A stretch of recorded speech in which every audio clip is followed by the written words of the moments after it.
Howdy, welcome to History by Phillips. I'm your teacher, Mr. Phillips.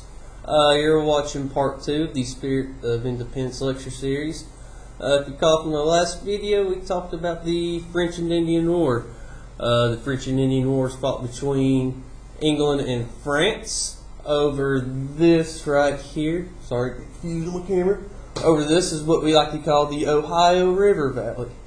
During the French and Indian War, we also get introduced to George Washington. He is the leader of the Virginia militia, getting tasked to capture a French post.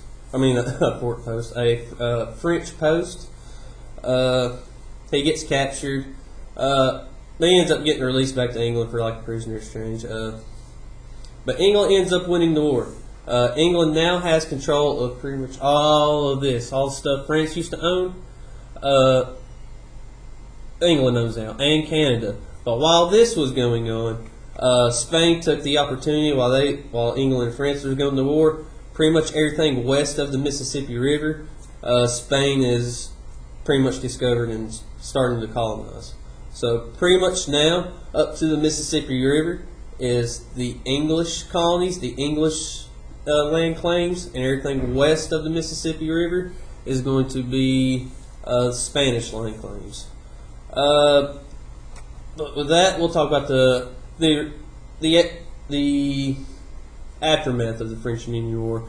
This will start building up right into the American Revolution. Long story short, the British government, King George and others, many colonists felt that he was being unfair and harsh in their treatment.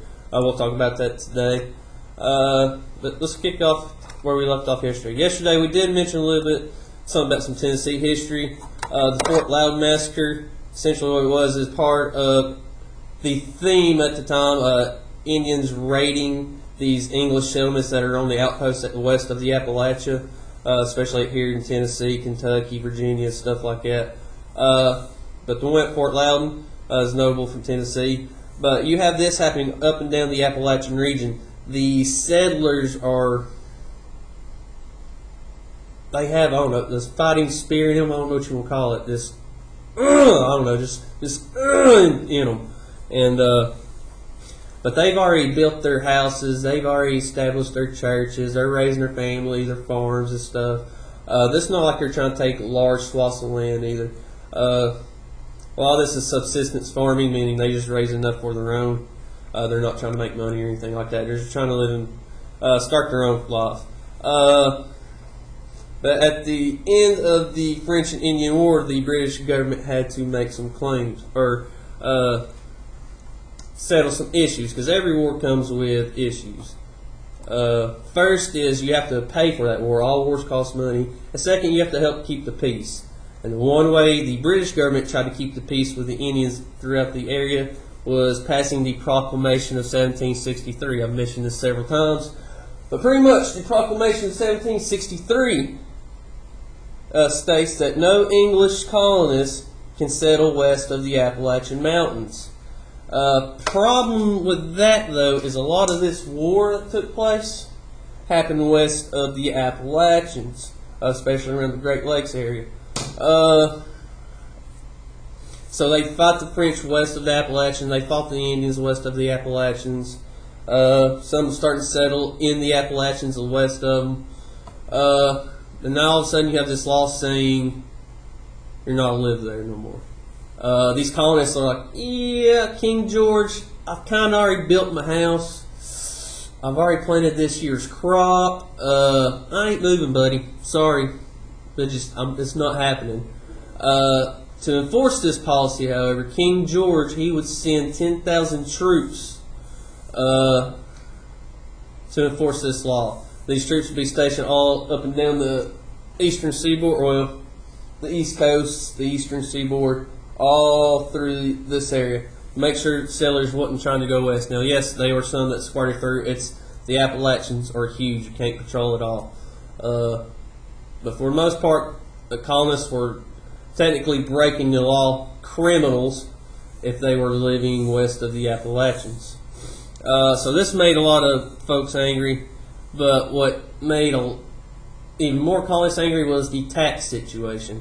Now, the taxes that the colonists were paying compared to everybody else in the British Empire, parts of India, some of Africa at this time, maybe I think Australia a little bit, but parts of the British Empire at this time, the 13 colonies, the American colonies, are paying some of the lowest taxes in the British Empire.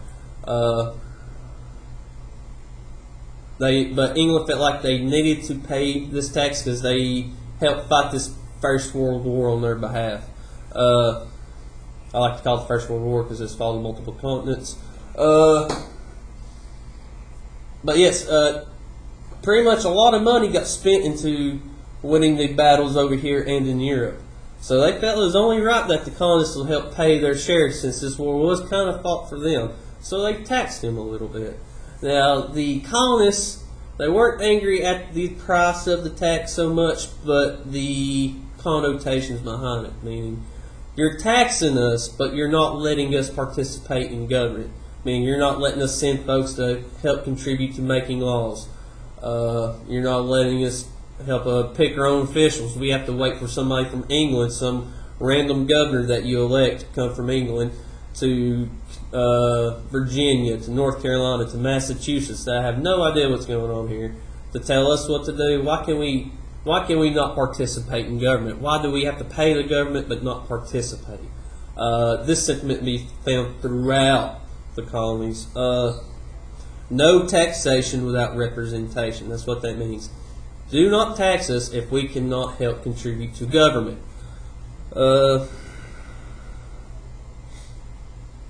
So to pay for the war, they would start passing some taxes. The first couple of taxes they would pass would be the Sugar Act. Now, the Sugar Act pretty much taxes on like the tea or molasses and sugars, things like that. But like anybody trying to make $1, these American colonists are like, well, I don't have to pay the taxes if I just start smuggling this stuff. So instead of going through these British ports and British checkpoints, to pay their taxes, like I said, like me and your parents do, we pay taxes to the government. Instead of doing that, these American colonists are like, I'm just going to smuggle around there and save me a little bit of money. These people would get caught and go to these courts. Now, these juries is like, well, I understand your situation. That's cool. We'll let you go. Well, word gets back to England. England's like, hold up. No, they're smuggling, breaking the law, and they're getting off scot-free. So now all of a sudden these smugglers, when they get caught, they're getting shipped back to England to be put on trial. This makes a lot of folks mad. If you notice a theme through here, a lot of these things that are making the colonists mad will be found in the Bill of Rights. If you don't know what the Bill of Rights is, it's one of the first parts of the Constitution. That's where you find your freedom of speech, right to bear arms, freedom of religion, state rights, all those. This is where it's coming from. There's all these complaints they have against King George. But anyways, these smugglers would get sent all the way back to England, be put on trial. Now they might have to wait years before they went on a court date. Now, right to a fair and speedy trial, that's one of our American rights. But they would stay, wait on a court date, not even being convicted yet. They'd wait years. Then it's just messed up how they treated the smugglers. It's very cruel. Very cruel. So they'd take the court, and they'd also give these British people, the British working for the government, like your tax collectors, some of the judges, some of the governors, they would give them the writ of assistance. Basically, that's a search warrant. They have these search warrants they can issue anytime, anywhere. So at any time, they can search your bag, your house, your wagon. And they can take, and they was mean about it. Like they go through and tear everything up, break stuff, take stuff from them. Because you want to tell the soldier no, the soldier with guns no. They'd come through and mess their. Their goal was to kind of make the colonist's life a living nightmare. This would make a lot of folks mad. What you start seeing is some of these people that are working for the government, like these judges and governors, tax collectors, some of them start being singled out. They get be tarred and feathered. Effigies is a thing that starts coming about. effigies is all it is pretty much a scarecrow, and sometimes around the scarecrow they'd like have a judge's name or a governor's name, somebody that's working for the British government. They'd have, and like they would light it on fire at the courthouse, or just like scare tactics, saying, "Hey, we do not like this treatment. We do not like these taxes. Something needs to change." Now, keep in mind, nobody wants to rebel against England quite yet. Everybody still considers themselves British.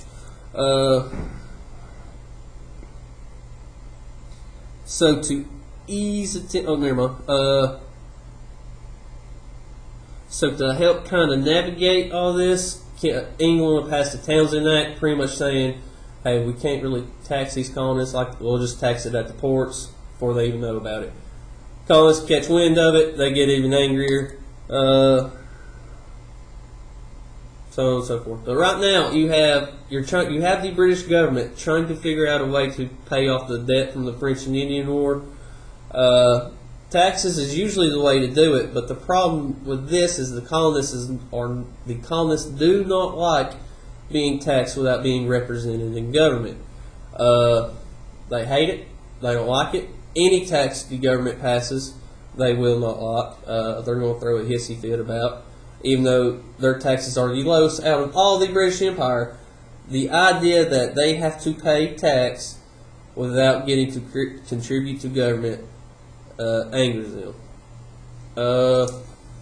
So you start seeing scenes like this. These British officials, some getting pulled out of their house, some getting mobbed in the street, things of that sort.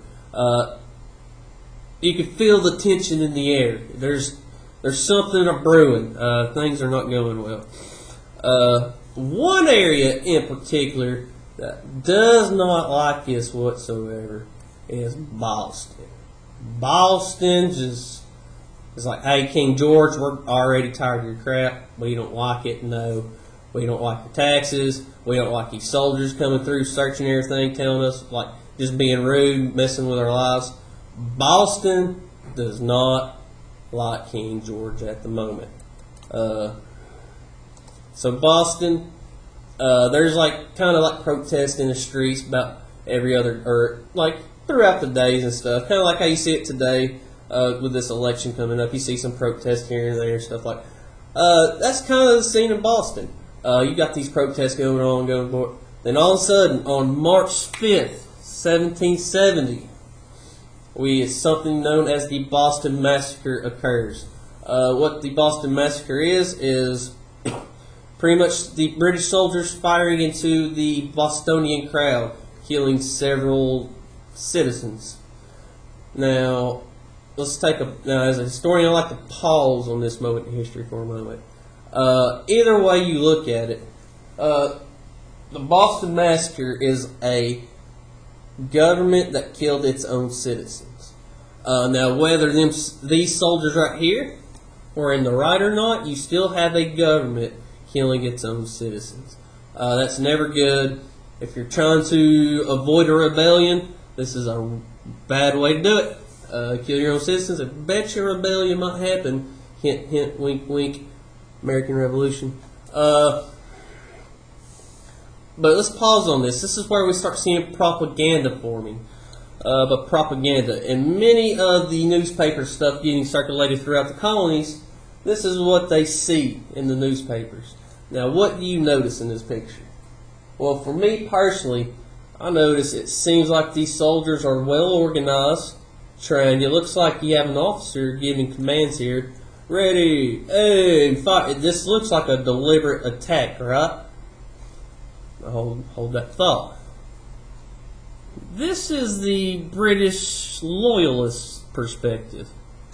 Here, you have the British soldiers surrounded on all sides by it seems like to be an unruly mob with rifles, with clubs. It looks like this guy looks like he's trying to take somebody's head off with a stick or something. I don't know. But the scene looks chaotic. Now, would you blame these soldiers? I think a musket might have went off and some might got fired. Who knows? The truth is somewhere in the middle. We'll never know for certain. But this is what propaganda is. You have the colonist version, where this just looks like a deliberate execution. The colonists are getting mad, like, King George. But the British perspective, you have the British folks over in England going, look at them unruly. No wonder they got shot. They rushed soldiers. This is how propaganda works. You kind of twist the truth to fit the narrative you're trying to say. The narrative that the colonists were trying to say was England's bad. They're here to be mean to us. We need to do something about this. Yada, yada, yada. What would also get started up because of this will be a committee of correspondence. The committee of correspondence, think of them like a spy network / news outlet. They have folks like waiting on British ships coming in, counting how many troops are coming aboard, like how many cannons, how many cavalry, where are the British officers going, what are the British plans. They'd hear rumors from England. They would put all this stuff out in pamphlets and newspapers and circulate it throughout the colonies. The whole idea was to just disrupt British plans. They're going to make our life heck, we'll make their life heck. Now, Boston, they like to get rowdy. Now, there's something else that also happened. Everybody's feeling this fever pit, like the Boston Massacre got everybody mad. The Boston Tea Party happens. This is pretty much the citizens want to fight their government. The government shot the citizens want to fight the government. So here's what happens. One night in Boston, there was tea coming in from the East India Company. That's pretty much a company that's working for King George in England.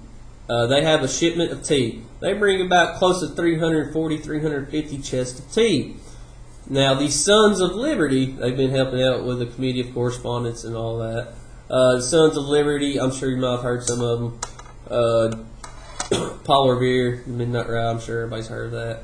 But anyway, the Sons of Liberty, they would board this East India Company boat and take all the tea and dump it overboard. 342 chests of tea. Now that is quite a lot of money. Basically think of that just throwing a lot of money into the ocean. A lot of King George's money into the ocean. That's practically what they're doing. They're taking King George's chest full of money and practically throw it in the ocean. It's tea in this case, but it's practically King George's money. They're throwing it into the ocean. They're trying to send a message to King George. Now, you might notice in the picture that a lot of these guys are Indian, or dressed as Indians. There's not an Indian in this. What happened was the Sons of Liberty, they disguised themselves as Indians, so when people start asking, like, well, hey, who did this? All the bystanders are like, well, I don't know, it just looked like a bunch of Indians to us. Because keep in mind, there's bad tensions toward the Indians right now. The French and Indian War, all these settlements on the outcoast, keep in mind, the massacre at Fort Loudoun. A lot of folks are not too keen on the natives right now. So that's why they dress as Indians. So when somebody saw them, they'd be like, I don't know, it kind of just looked like an Indian to me. These guys were caught, I think one or two might have been questioned or something, but I don't think any of them were caught. Don't hold me to that, I'm not for sure. I'll have to get back to you on that one. But as a result of that, word gets back to King George, practically threw his tea, his money, into the ocean. It was like, oh, okay. So now you have something called the Intolerable Acts get passed. What the Intolerable Acts is just a series of laws. One, soldiers are allowed to sleep in your house. Like if they need somewhere to sleep, they can sleep in your house, no questions asked. You have to let them. Just the way it goes. They banned town meetings. The right to assemble, they banned town meetings.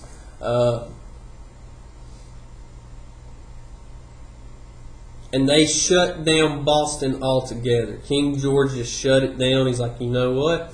Boston, you're not going to get any more supplies, none of that, till all this tea's paid for. But to a lot of people's surprise, a lot of the colonies who were thought to act independently was send aid to Boston. It's like, hey, we don't like King George either. Here's some help, here's some goods that you might need to help get you through this blockade that England has put around Boston.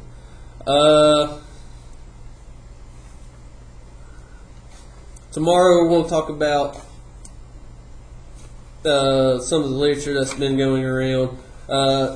You start seeing the Army, the Continental Army, the American Army start to form. The colonists have a long road ahead. I don't mean to spoil it, but I'm sure you know there's an American Revolution coming. At this time, the British Army and Navy is the toughest in the world, and pretty much is a bunch of poor backwoodsmen and city folk that's got to take on the deadliest fighting machine in the world. We'll talk about reasons why this impoverished army was able to take on the most civilized army and win. We'll look at those reasons coming up. Thank you. This has been History by Phillips. I've been Mr. Phillips, your teacher.